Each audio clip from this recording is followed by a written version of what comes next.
नमस्कार, आप देख रहे हैं डीडी न्यूज का ये विशेष बुलेटिन। मैं हूं आपके साथ भावना नैयर और मेरे साथ है मेरे सहयोगी शरद मुदगल, जो आप तक सांकेतिक भाषा में खबरें प्रस्तुत करेंगे। शुरुआत सुबह की सुर्खियों के साथ।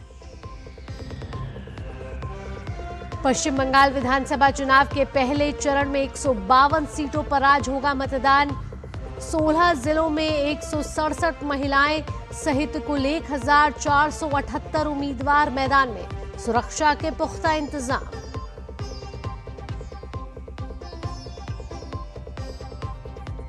तमिलनाडु में सभी 234 विधानसभा सीटों पर आज डाले जाएंगे वोट। 5 करोड़ 73 लाख से ज्यादा मतदाता 4023 उम्मीदवारों के राजनीतिक भविष्य का करेंगे फैसला।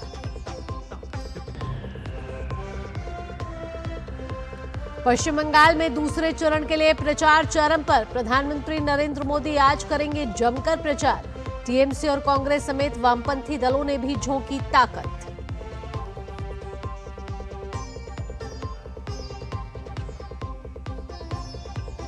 पश्चिम एशिया में जारी तनाव के बीच अमेरिका ने कहा संघर्ष विराम को लेकर कोई समय सीमा निर्धारित नहीं की। वहीं ईरान ने कहा हम जानते हैं अपने हितों की रक्षा करना।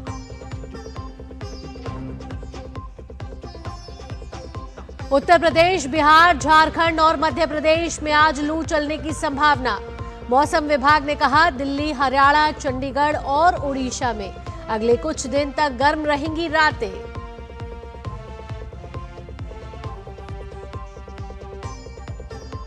और जूनियर निशानेबाजी विश्व कप में भारत का दमदार प्रदर्शन जारी।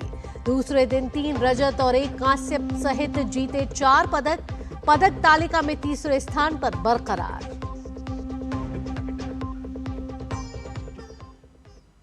और अब खबरें विस्तार से। पश्चिम बंगाल में आज पहले चरण की वोटिंग है। पहले चरण में 16 जिलों की 152 विधानसभा सीटों पर वोट डाले जाएंगे। इन जिलों में दार्जिलिंग, कलिम्पोंग, जलपाईगुड़ी, अलीपुरद्वार, कूच बिहार, उत्तर और दक्षिण दिनाजपुर, मालदा, मुर्शिदाबाद, बीरभूम, पश्चिम बर्धमान, पुरुलिया, बाकुंडा, झाड़ग्राम, पश्चिम मेदिनीपुर और पूर्वी मेदिनीपुर शामिल है। पश्चिम बंगाल में पहले चरण में चुनाव मैदान में 1478 उम्मीदवार अपनी किस्मत आजमा रहे हैं।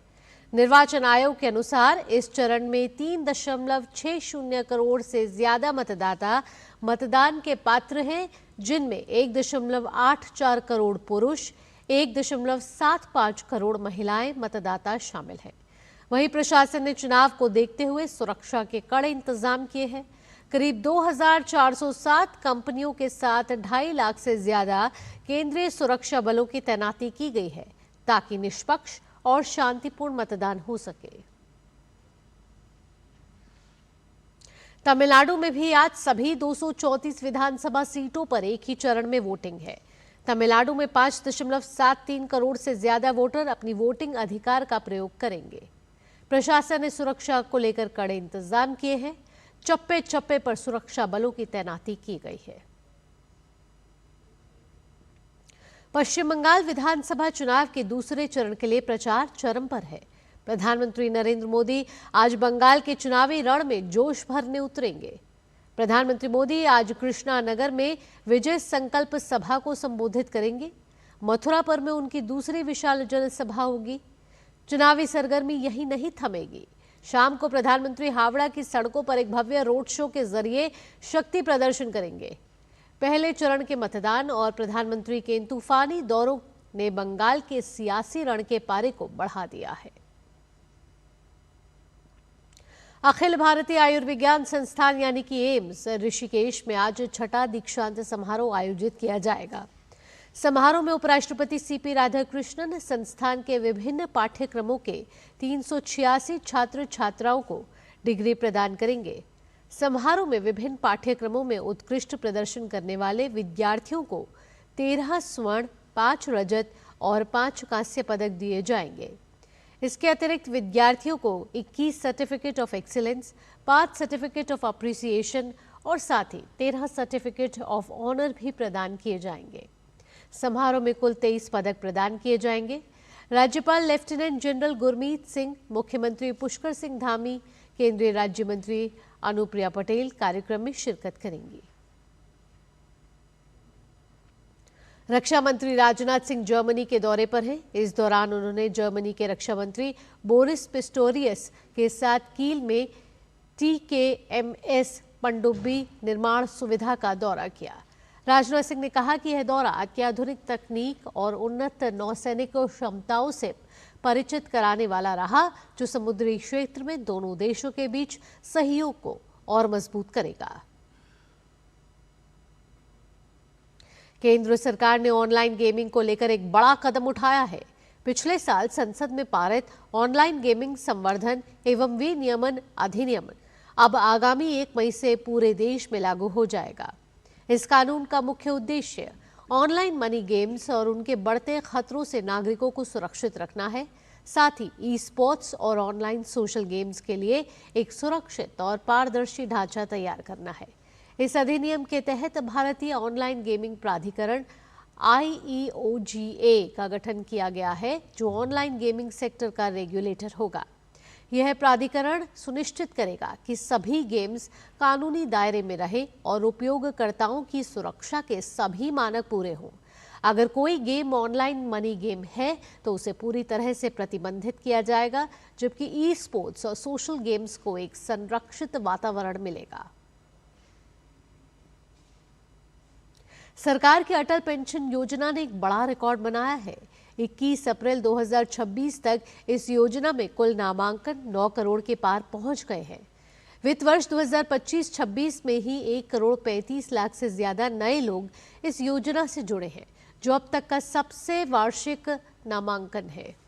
साथ ही आपको बता दें कि यह योजना खासतौर पर गरीब, वंचित और असंगठित क्षेत्र के श्रमिकों को सामाजिक सुरक्षा प्रदान करने पर केंद्रित है।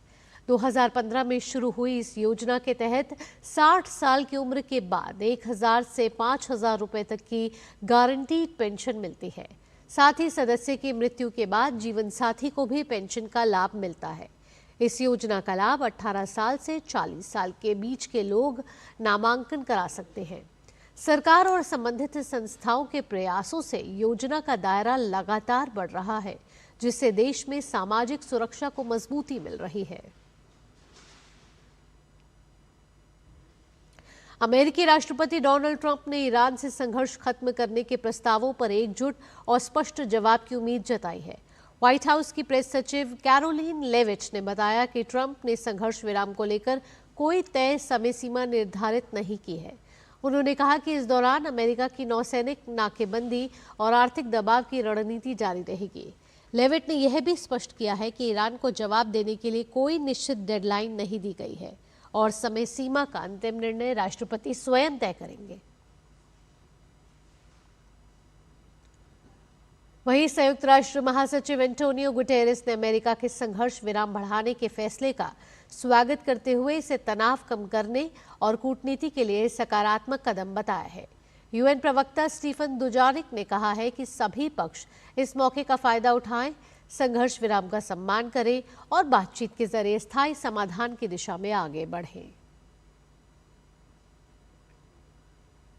इस बीच अमेरिका ने ईरान से जुड़े 14 व्यक्तियों, संस्थाओं और विमानों पर प्रतिबंध लगाया है।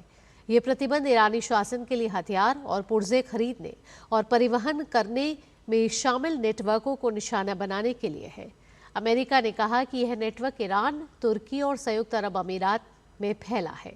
इन प्रतिबंधों का उद्देश्य ईरान की सैन्य क्षमताओं को समर्थन देने वाली आपूर्ति श्रृंखलाओं को बाधित कर सैन्य क्षमता को कमजोर करना है। आज दिल्ली, राजस्थान, हरियाणा और पश्चिम बंगाल के कई हिस्सों में पारा 42 डिग्री सेल्सियस के पार रहने की संभावना है। मौसम विज्ञान विभाग ने अगले 4 से 5 दिनों में उत्तर पश्चिमी, मध्य और पूर्वी भारत के लिए बड़े हिस्सों में लू चलने का पूर्वानुमान जताया है। वहीं पश्चिम बंगाल के गांगेय क्षेत्र में आज लू की स्थिति को देखते हुए ऑरेंज अलर्ट जारी किया गया है।